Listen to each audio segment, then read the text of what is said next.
There were all of these lovely aspects to her coming to live here, and also poetry that she would say out loud, that she would read to you or say, oh, this is for your Aunt Lily, and this is for you, this is for your mother.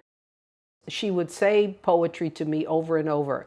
Mostly it was for my mother or for my aunts. And so they were very, to me, they were very emotionally and sentimentally important.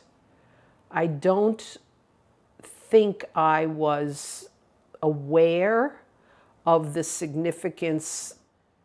The poetry, I can tell you, my aunt, oh, and the shawl. There's the one about the shawl, and you know, and they would say it over and over. I loved it. I loved it. She would say it in Yiddish. Then they would say it to me in English. My mother would say them to me in English so that I would understand them. And some of them were really very moving. I mean, it's how it's cold and bring a shawl, and you know, it's just, some of it is terrifically emotionally moving.